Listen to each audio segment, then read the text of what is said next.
Hello and welcome back to the channel. If you're new here, I'm Carla. I post life abroad content like this, as well as video essays and crochet/making content.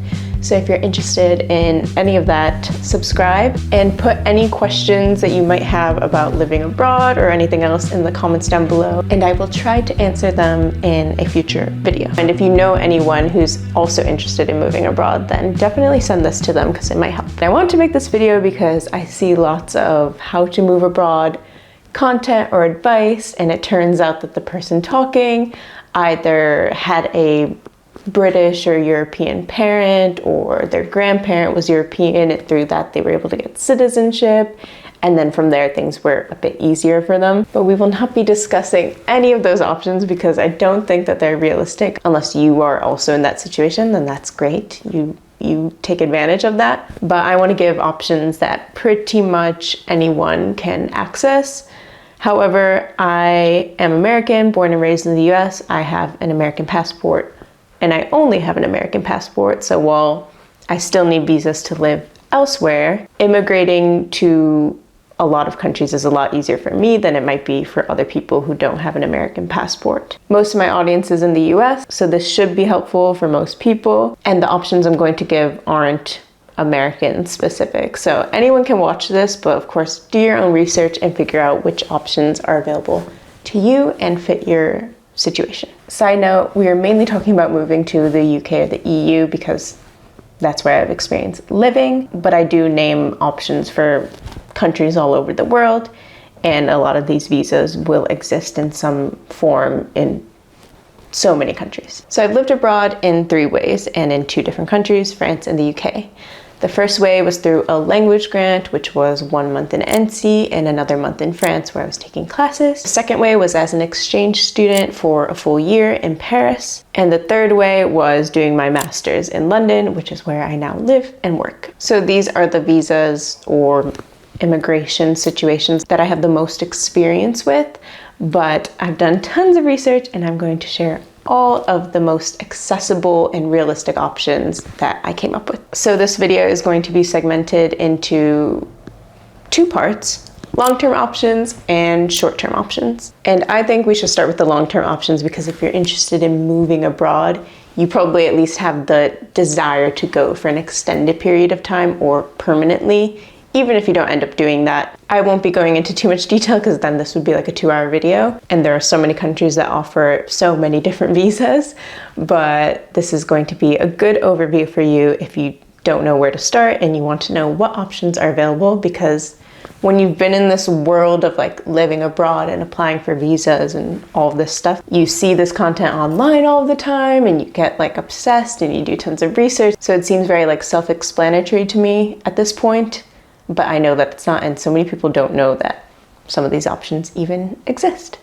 So let's get started with long-term options. Some of these options are multi-year visas right off the bat, or they can be depending on the country. And some of them are good options to lead into long-term residency in comparison, especially to short-term options where you often have to leave right away and there's no chance of renewing. So the first, which is probably the most obvious, is getting a student visa. If you're interested in studying abroad but for a full degree, I highly recommend that you consider doing it for your master's or some sort of postgraduate study as opposed to doing it for your bachelor's. So the reason I say this about doing this for some sort of graduate study is because, especially in the EU, not so much in the UK, it is required for most jobs to have a master's degree or something after your bachelor's. Of course, it's not the case for all jobs, but especially for jobs that will then in the future sponsor you as someone who's foreign to that country, you're probably going to want a master's. Actually, there's like a 99% chance that you will need something above a bachelor's in order to get sponsored in the EU. And in the States, which is where I'm from, it's quite typical to pick your university based on like the list of the top universities in your state and like going very much based on rankings, which is both a bad and a good thing. And I just think you can't necessarily rely on looking at the top 10 universities in England and then just choosing one of those. Like, you should really choose the right university for you and what you want to study, as opposed to worrying about prestige, in my opinion. So I used a free service to help me find, apply to, and apply for the visa for university in the United Kingdom, which is called Across the Pond. Very apt name. They were genuinely so helpful, especially for someone like me who worries a lot and was like really anxious about getting the visa and everything going through, and you need all these forms and it gets really confusing. Even though I'm organized, it was still really helpful to have so much advice and guidance throughout the process. And it's a free service because they partner with different universities. However, even if you don't go to one of the universities that they partner with, they still help you throughout pretty much everything. And I speak from experience because I did my own research and didn't end up going with one of the universities that they recommended to me, but they did help me throughout the whole process, as well as, you know, hassling the university for them to give me this one form I needed to apply for the actual visa. So I highly recommend checking them out if you are interested in studying in the UK. They explain everything to you, and the fact that it's free is pretty crazy. I think there might be a paid option. I'm not sure, but would recommend. So if you're American, you probably hear what I would call somewhat of rumors that university is free all across Europe and everyone should just go there and do their university for free and never be in debt, blah, blah, blah. This isn't really the case, but university is typically much cheaper abroad than it is in the US. However, that it just really depends on your circumstances. But there are some countries where university is genuinely free for international students, but still, there will always be fees, you know, for books, maybe some sort of administrative fees. But when we say free, we mean like there's not tuition, or if there's tuition, it's very low, and it's to fund certain things around the university. These include Norway, Iceland, Germany, Austria, France, Poland, Greece, Hungary, Czech Republic. However, I wouldn't recommend going to a country and doing university there simply because it's free. Again, this is supposed to be like a long-term option. Yes, you can do your degree abroad for fun, but I see it as a long-term option because afterwards you have the potential of staying to look for a job, then getting on a work visa, and then staying on the work visa until you can become resident, citizen, whatever. So for example, I wouldn't move to a country where you know you're not going to get hired there eventually because your industry doesn't exist there, or there's not many job opportunities there, or where there's not many job opportunities in the country in general. And like I briefly mentioned just before, a lot of countries have post-study work visas, meaning you can work temporarily any job or almost any job after you finish studying while you search for a job that's going to actually sponsor you, so you can switch to a work visa. Countries with pretty generous visas of this nature are Australia, which can give you 2 to 4 years, the UK, which can give you 2, New Zealand 1 to 3 years, Ireland 1 year, Germany 18 months, so 1.5 years, Finland 1 year, and then just an example of a place that doesn't give you much time, South Korea 6 months, but it's renewable up to 2 years, so I don't know.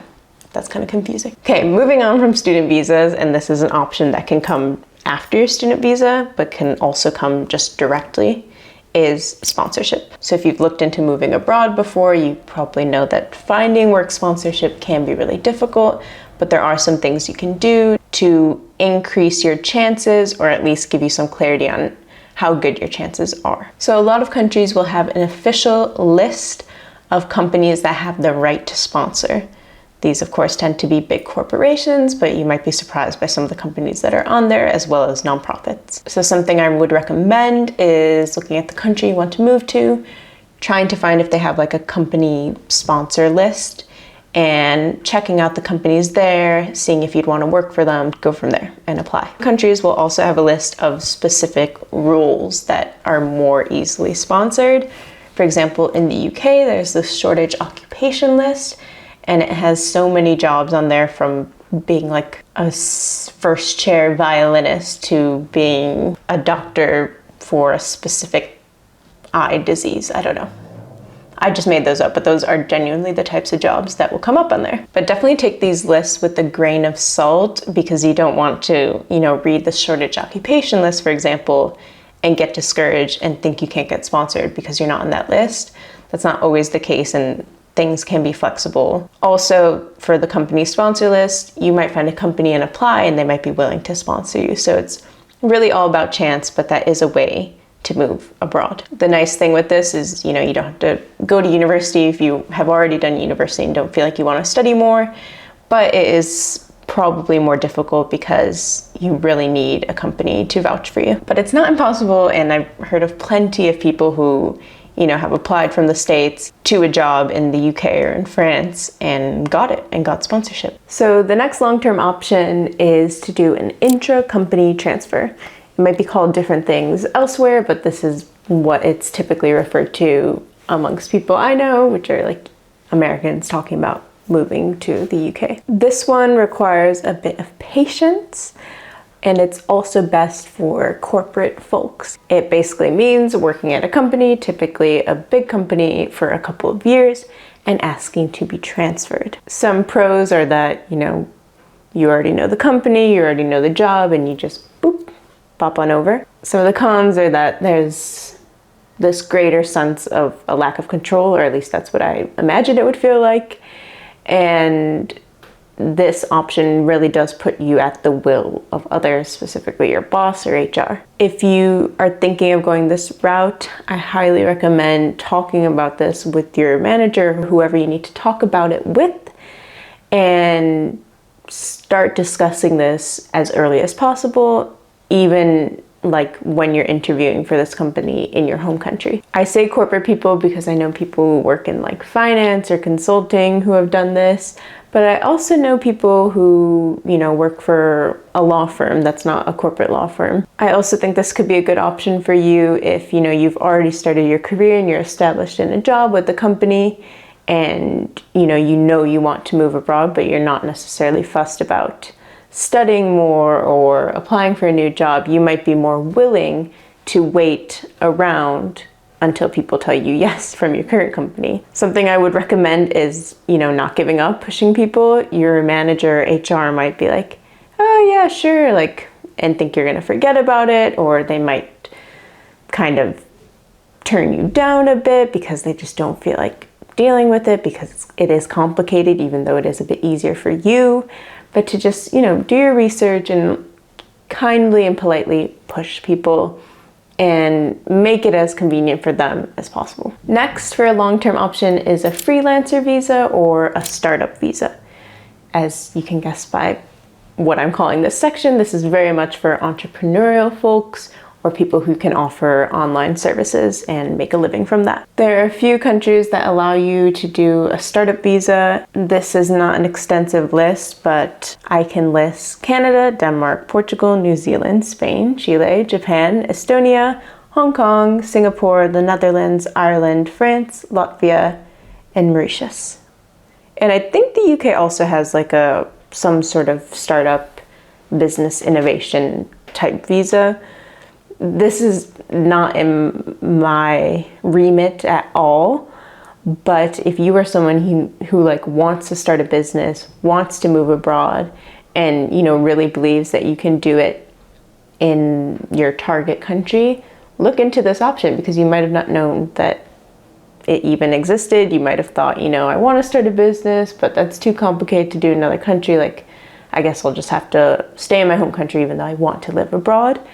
There might be a country you're interested in that has a startup visa, but of course creating a startup, starting your own business is already a really complicated process, so I wouldn't recommend, picking this option just because it sounds convenient because you don't have to get sponsored. I would highly recommend this for people who are already thinking of or already have started a business company. And as far as freelance visas, there are also tons of countries that have those. This often requires to submit some sort of business plan, income projections, find clients in that country, etc., etc. You typically have to make some sort of income requirement. Sometimes it's minimum wage, sometimes it's some sort of percentage higher than minimum wage. So look into the requirements or if they even have a freelancer visa in the country that you're interested in. And the nice thing about a freelancer visa, if you're someone who can offer online services, or maybe you're offering like goods, which is still valid in some countries as a freelancer, is that this option is renewable more easily than a digital nomad visa, which is what we'll talk about next. People will oftentimes talk about digital nomad and freelancer visas somewhat interchangeably, but they are different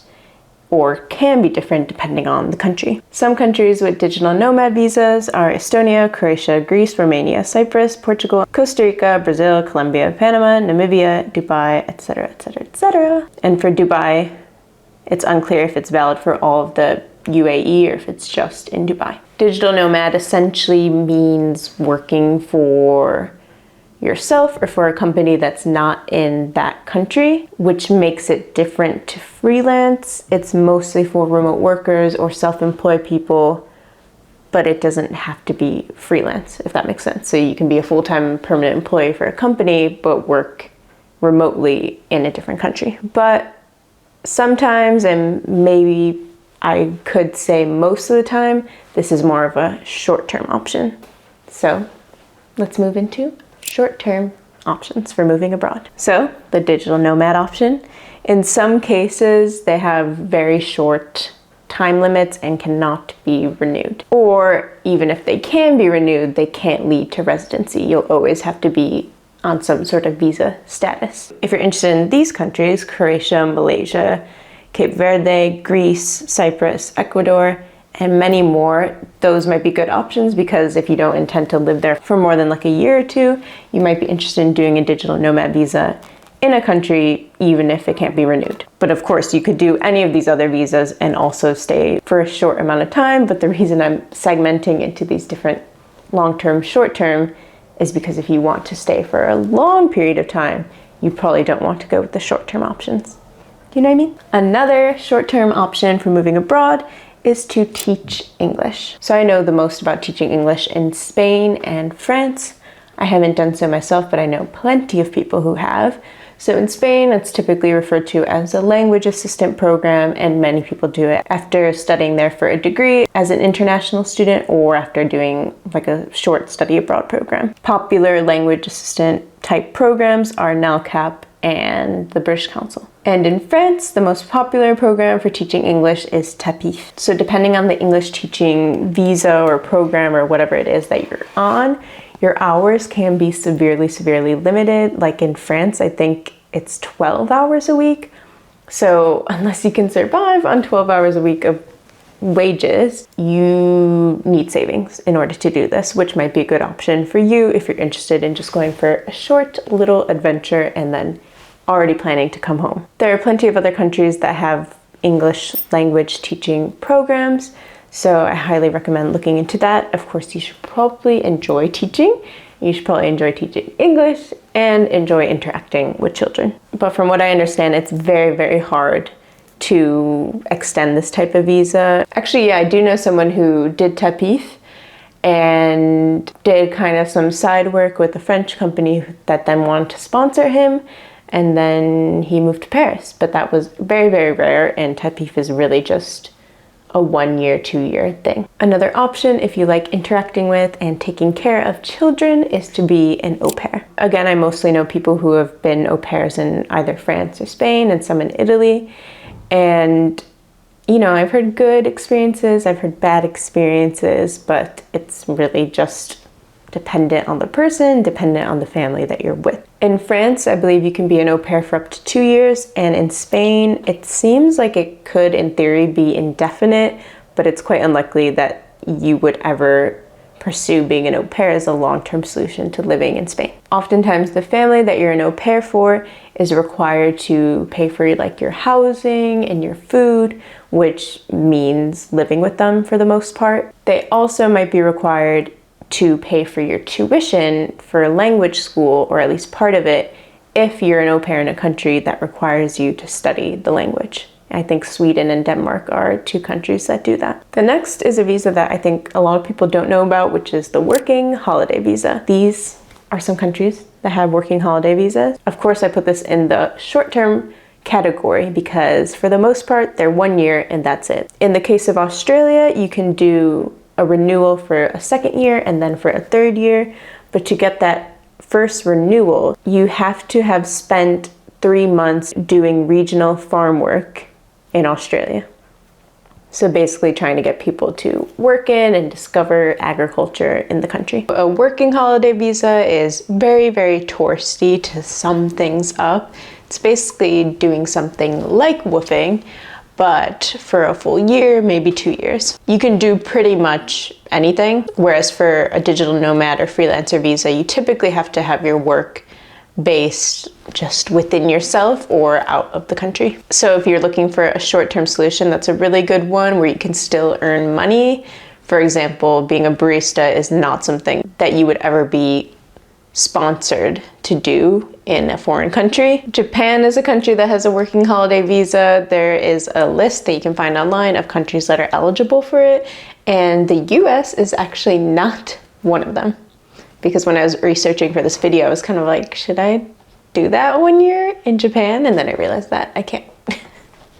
But if you're not from the US or if you have a non-US passport, then you should definitely look into that because I think Japan is a place where unless you're going to learn the language, you probably wouldn't move there on a long-term basis. You'd probably go for a short-term little adventure. Of course, I recommend anywhere you go to learn a bit of the language, but just being realistic. Another thing to note is that this is really targeted towards younger people, younger adults. They're often capped at like 31 years old. So if you're doing a gap year of some sort, then definitely consider this. I think it's a great option. And working in the service industry and like doing shifts, you know, working, I don't know, at a movie theater, a coffee shop, restaurant, is a great way to immerse yourself in the culture of the city or the town or village that you're in. And finally, the most obvious way to move abroad without getting married and without having another passport is to just study abroad while you're studying for your bachelor's in the US or wherever your home country is. Check with your university and see which study abroad programs they have. I know my university had programs that were for people of specific degrees, or for people who just want to do it as a sort of elective, or for full year immersive direct enrollment experiences, which is what I did. You can also study abroad independently, like completely not with your university through a specific program. That obviously involves a lot more planning on your part, but it can be cheaper. So if you're willing to go through that process, let's say you really want to go to, I don't know, Thailand, and your uni doesn't have a study abroad program in Thailand, you can just go, but you will have to figure everything out yourself. Your university is probably not going to help you, but there is a way to do it. So if people are telling you no, don't take that for an answer if you know that you can find another way. You will have to have many conversations and get a lot of clarity with your university on how this will affect your degree, and if any of the classes that you take abroad can be counted towards your degree back at your home university. Sometimes they can be really flexible, and sometimes they're just gonna say, no, we don't take any outside courses, but that's usually not the case, at least in my experience. But definitely only consider this option if you're ready to do the planning, because you don't want to, you know, assume that this is going to count towards your degree, and the next thing you know, you're paying for another year of tuition back in your home country. But if study abroad or living abroad is a really big goal of yours, don't let other people discourage you. You might get lots of no's, especially if you're going through like intra-company transfer or convincing your university to let you go elsewhere for a year. But there's always a way to make it happen if you want to. Of course, it requires funds, it requires planning, it requires visa applications.